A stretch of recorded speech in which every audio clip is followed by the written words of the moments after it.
भाई कई लोग कहते हैं बेटी की विदाई में सबसे ज्यादा माँ रोती है, पर शिव महापुराण कहती है बेटी की विदाई में जितना बाप रोता है शायद उसके बराबर कोई नहीं रोता होगा, क्योंकि बेटा माँ को प्रिय होता है और बेटी, अरे बोलो तो, बाप को प्रिय,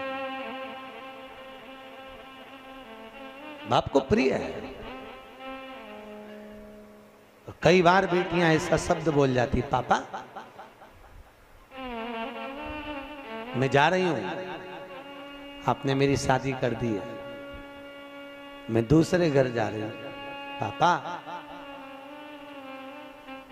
पर आपकी बहुत याद आई, पापा सुनो तुम्हारा स्वास्थ्य ठीक नहीं रहता, शुगर बढ़ी रहती है, कुछ ले लिया करो दवाई। और बेटी जब घर से विदा होती है ना, एक केवल बेटी अगर घर से जाती है तो अपने पापा का मुख देखती है बार बार। लोग कहते हैं गाड़ी में बैठने से पहले विदाई के समय पर बेटी घर को नहीं देख रही है, पिता को देख रही है, और फिर घर को घूम कर देखेगी, मम्मी से कहती मम्मी मेरी विदाई हो रही है। और आजकल तो होटलों से विदाई हो जाती है, धर्मशाला भवनों से, गार्डन से विदाई हो जाती है, पर बेटी अगर कहीं से विदा होना चाहती है तो अपने घर से, मम्मी एक बार मुझे घर और देख लेने दो, मेरे को आपने, मम्मी आपने मुझको दूध पिलाया है, कैसे पाल पोस कर बड़ा करा माँ, पर बेटी बड़ी हो गई और दूसरे के घर ब्याह कर जाती होगी, उस माँ का कलेजा कितना रोता होगा जिसको पाल पोस कर बड़ा करा और दूसरी जगह भेज दिया। एक बूढ़ी से बूढ़ी माँ भी होती है ना, उसको भी त्योहार पर अपने मायके की याद आती है, वो भी अपनी बहू से कहती है मेरे 4 भाई हैं, 4 राखी धर दे मेरे भतीजों के लिए रख दे। मम्मी वो राखी पहुंचेगी नहीं तो, इतने में बूढ़ी से बूढ़ी माँ भी कहती है रख दे तू, वो पहुंच जाएगी मुझे उम्मीद है। और बूढ़ी से बूढ़ी माँ भी, जब माँ बाप जिंदा रहते हैं ना तब तक, माता पिता अगर जिंदा हैं तब तक बूढ़े से बूढ़े व्यक्ति को भी अपनी माँ की याद आती रहती है। बेटियों की आंख में भले घर में व्यस्त रहती है, पर जब जब मायके जाती है तो बूढ़ी बूढ़ी माँ अपनी बेटियों को गले लगा कर कहती बहुत दिन हो गए री, तू आती क्यों नहीं है? मम्मी बहुत फैला रहा है, घर में काम सरता नहीं, बहुत साथ है। भाई माता पिता जब चले जाते हैं ना तब बेटियां मायके आना कम करती हैं, अब नहीं आती। भाई और भाभी कहते हैं जीजी क्यों नहीं आती? भैया पापा की बहुत याद आती है। और माँ बाप से निवेदन है अपनी बेटी को कभी दूर गांव मत बिहाओ, बहुत दूर भेज देते हो भाई, वो मुंह देखने के लिए तरस जाती है। कई कई माँ बाप तो कोई पड़ोसी भी जाता है ना उसके साथ भी झोला रख कर भेज देती है, माँ आज पड़ोसी जा रहा है, अपने पति से कहती है सुनो जल्दी जाओ, जल्दी से बेसन ले आओ, मैं लड्डू बना देती हूँ, मेरी बेटी को बहुत अच्छी लगती है, और तिल्ली की गजक अच्छी लगती है, जाओ। और अपने यहाँ वो हलवाई की दुकान है ना उसके यहाँ से सामान लिया, उसको यहाँ के सेव बहुत अच्छे लगते हैं, जाओ। और कोई जा रहा हो बेटी के घर, पूरा झोला बांध के उसमें रुमाल बांध कर माँ उस थैली को तैयार कर कर दे देती है और कहती है मेरी बेटी को दे देना, कहना अब की बार कोई आ नहीं पाया। और बेटी को जब वो देता है ना तो बेटी सबसे पहले पूछती है काका जी आप आए, मेरे पापा कैसे हैं, मेरी मम्मी कैसी है? बेटी का सबसे पहला झोले पर विश्वास नहीं, संबोधन बेटी पर।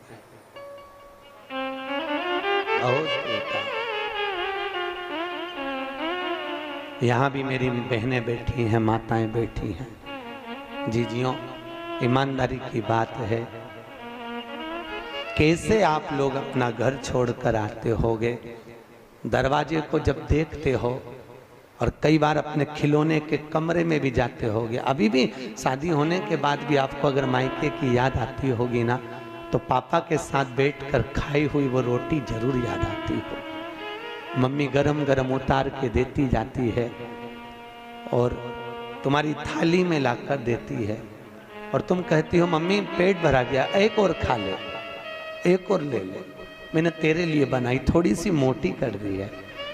तुम्हें याद आती होगी माँ जो पतली पतली दाल बना देती होगी एकदम पानी जैसी, क्योंकि जब तुम थे तब उसकी परिस्थिति नहीं थी।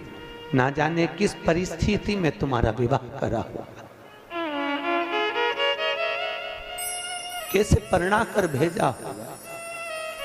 रात रात भर माँ बाप भी जगते रहे तुम्हारी शादी के समय पर, और बाप ने अपनी पत्नी से कहा जो जो उसको अच्छा लगता है उसकी पेटी में रख दे, उसकी अटैची में रख दे। सुनो, उसको थोड़े से कोई फ्रिज कोई कूलर दे दे, तो पैसे नहीं है, मैं कर्जा कर कर ले आऊंगा, उसको दे दे। कोई माँ बाप बेटी को विदा करता है, क्या नहीं दे साहब, उसने अपने प्राण तक निकाल देता है, सब कुछ दे दिया। बेटियां पूंजी है साहब, धन है, बहुत बहुत पूंजियां हैं। कैसा परिवार। माँ सबसे पहले मायके में भोजन करती थी और यहाँ सबको खिला देती है, आखिरी में 2 रोटी लेकर बैठती है ना, तब याद आती मम्मी तू सबसे पहले खिलाती थी, आज कोई पूछने वाला नहीं। आज बहुत याद आती है तेरी रोटी की माँ, और बहुत याद आती है माँ तू, तेरे द्वारा दिया हुआ मेरा ज्ञान। माँ कभी तो आया कर हमको देखने के लिए, कभी तो हमारे दरवाजे तक पहुंचा कर।